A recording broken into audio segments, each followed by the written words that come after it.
Hello friends, welcome to Arjun education. आज हम discuss करने वाले हैं लॉर्ड एल्फ्रेड टेनिसन की लिखी एक पोइम क्रॉसिंग द बार। दोस्तों, Lord Alfred Tennyson Victorian time का एक पोइट था, ब्रिटिश पोइट था वो। और क्वीन विक्टोरिया के टाइम पे he was a poet laureate.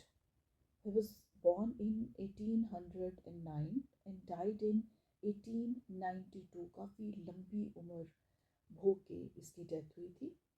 तो बहुत सारी इन्होंने एक इम्पॉर्टेंट और फेमस पोएम्स लिखी हैं। He was the representative poet of Victorian era. जो सबसे इम्पॉर्टेंट पोइट थे उस एरा के, टेनिसन उनमें से एक था। क्रॉसिंग द बार की बात करते हैं तो ये 1889 में लिखी गई एक एलिजिएक पोएम थी। एलिजिएक मतलब जो कि एक एलिजी थी। एलिजी वो पोएम होती है जो कि किसी डेथ पे लिखी जाती है, शोक मनाने के पर्पज़ से लिखी जाती है। तो इसमें बड़ी सोम्बर सी टोन होती है और बहुत ज़्यादा जिसको बोलते हैं कि दुख और सोरो, और बड़े हम्बल तरीके से ये पोएम लिखी जाती है। तो ये जो पोएम जब टेनिसन ने लिखी तो वो अपनी ज़िंदगी के काफ़ी लेटेस्ट स्टेज में 80th ईयर जब उन्होंने पास कर लिया, 80 साल के होने के बाद उन्होंने ये पोएम लिखी। और उनकी हेल्थ उस टाइम पे बहुत डिक्लाइनिंग फेज में थी। मरने से कुछ टाइम पहले उन्होंने ये पोएम एज अ टेस्टामेंट, और हम कह सकते हैं कि उनका जो एपिटाफ था, जो उनके ग्रेव स्टोन के ऊपर या मौत के ऊपर जब लिखा जाता है, तो ये उनके एपिटाफ के तौर पे भी पोएम देखी जाती थी। और जिस दिन डेथ हुई टेनिसन की, तो सारे जो लीडिंग न्यूज़पेपर्स थे उन्होंने इस पोएम को छापा। और मरते वक्त उन्होंने अपने बेटे हेलन से कहा था कि जो भी एंथोलॉजी होगी उसमें ये जो पोएम है वो सबसे लास्ट में पब्लिश की जाए।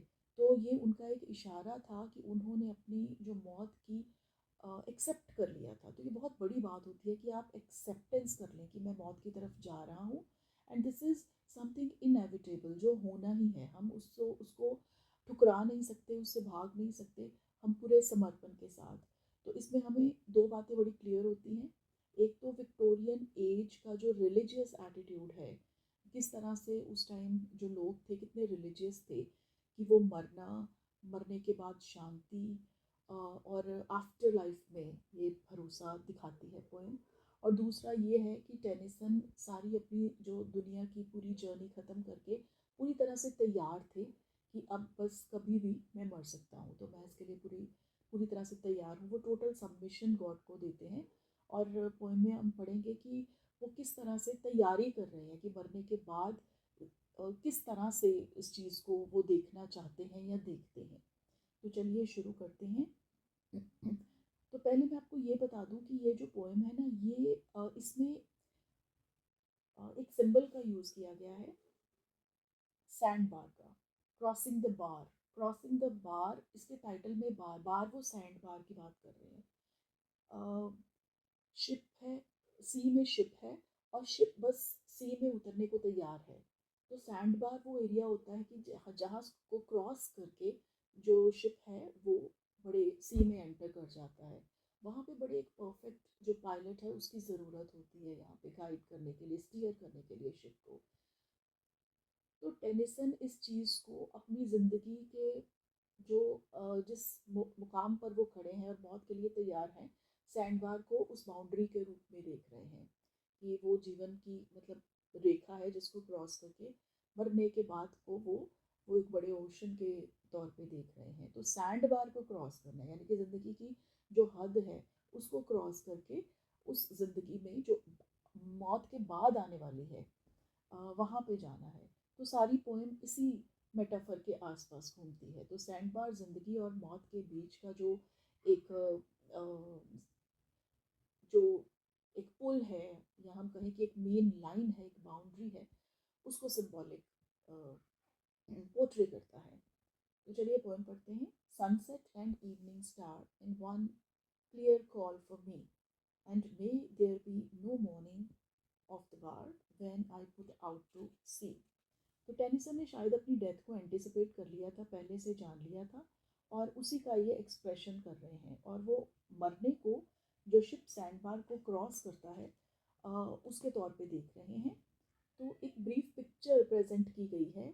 शाम का वक्त है, जब सन जो है वो छुपने वाला है और इवनिंग स्टार स्काई में अपीयर होने वाला है। तो हार्बर में जो शिप लगा हुआ है वो सिग्नल की वेट कर रहा है कि कब वो पानी में उतरे, कब वो सैंड बार को क्रॉस करे और पानी में उतरे।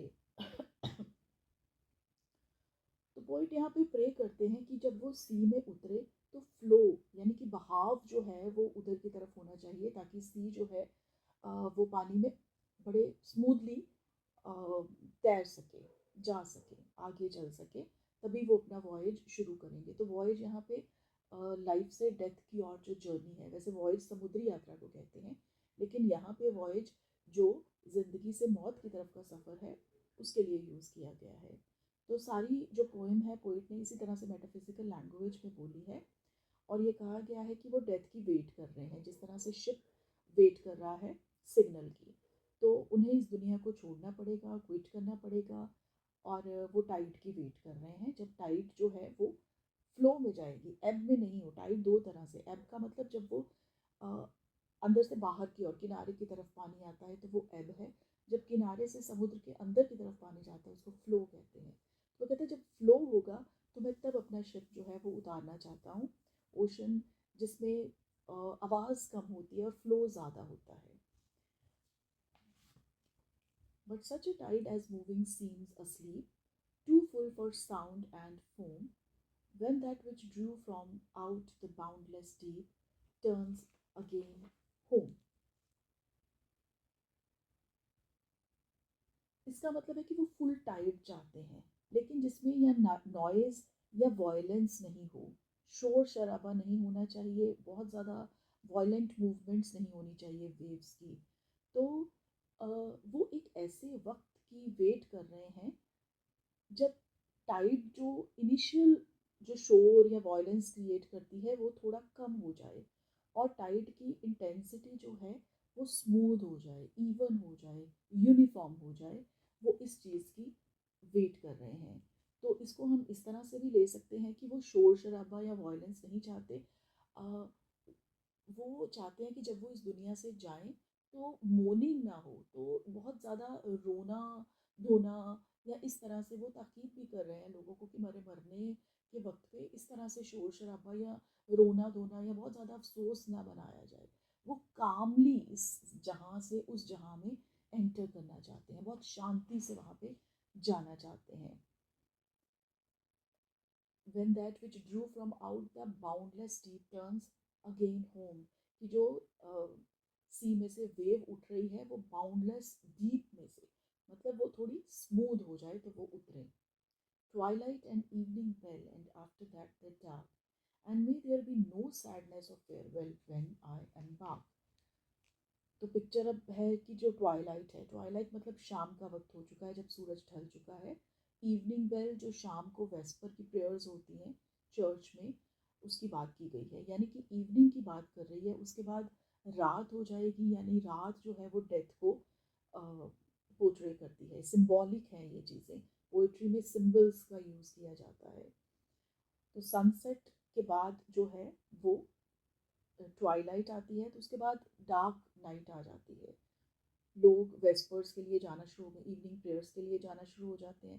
तो मतलब है कि वो उस वक्त की वेट कर रहे हैं जब रात आएगी, यानी कि जब मौत आएगी। तो वो लोगों को कह रहे हैं कि they don't have to feel sad at the time of his departure, जब वो चले जाएं तो उसके लिए वो बिल्कुल भी सैड ना फील करें। इसका मतलब है कि वो चीयरफुली, वो खुशी से जाना चाहते हैं यहाँ पे, और लोगों को बार बार ये ताकीद करी जा रही है कि वो दुखी ना हो।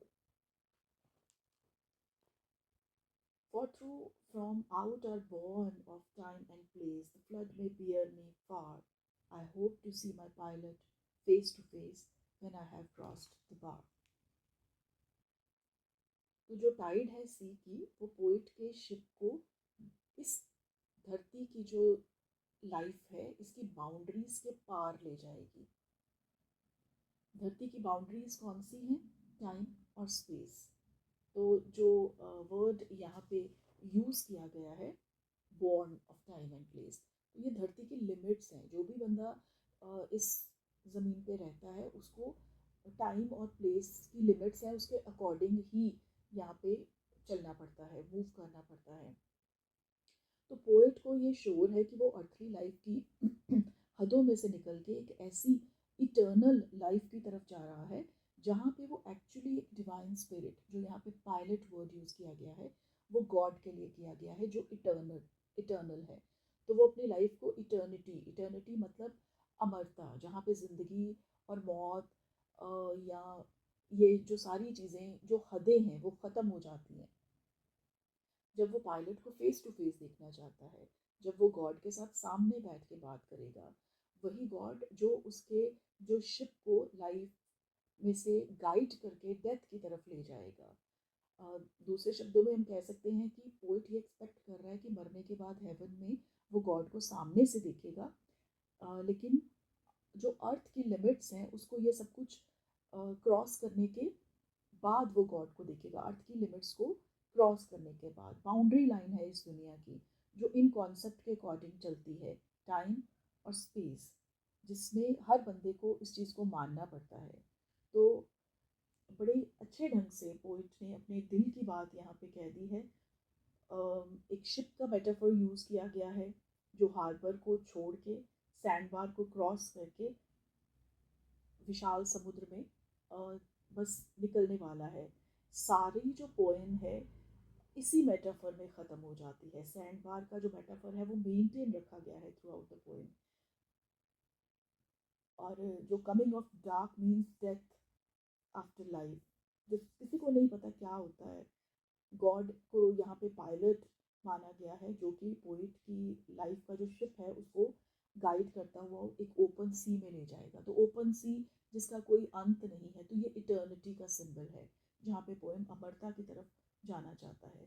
तो पोएम कुल मिला के टेनिसन का एक ऐसा विश्वास जो इमॉर्टैलिटी में है और गॉड के एग्जिस्टेंस में है, वो हमें दिखाती है। तो पोइट को कोई डर नहीं है डेथ का कि अब वो मरने वाला है तो उसको डर लगना चाहिए। उसको डेथ को बड़ा निर्मोही नहीं दिखाया गया है यहाँ पे। डेथ को बहुत ज़्यादा जिसको बोलते हैं कि स्ट्रिक्ट, रिजिड और सख्त, क्रूर इस तरह से पोर्ट्रे नहीं किया गया है।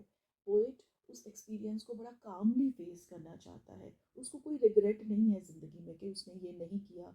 वो रोना नहीं रो रहा है, रादर वो दूसरों को भी कह रहा है कि आपने भी नहीं रोना। तो ऑन द कंट्रारी उसे पीस और होप की फीलिंग आ रही है कि वो गॉड को सामने से देखेगा। तो पोएम का जो मूड है वो ऑप्टिमिज्म से, होपफुलनेस से, आशावादी दृष्टिकोण यहाँ पे दिखाया गया है। और फेथ दिखाया गया है कि जो विक्टोरियन पीरियड का एक बहुत बड़ा कैरेक्टरिस्टिक्स भी है कि एक फेथ है रिलीजन में, गॉड के एग्जिस्टेंस में, उसको मेंटेन किया गया है। तो ये था हमारा आज का वीडियो। आप मुझे बताइए कि आपको ये कैसा लगा। अगर आपको ये वीडियो अच्छा लगा तो प्लीज़ इसे लाइक कीजिए, शेयर कीजिए और हमारे चैनल को सब्सक्राइब कीजिए। Thank you.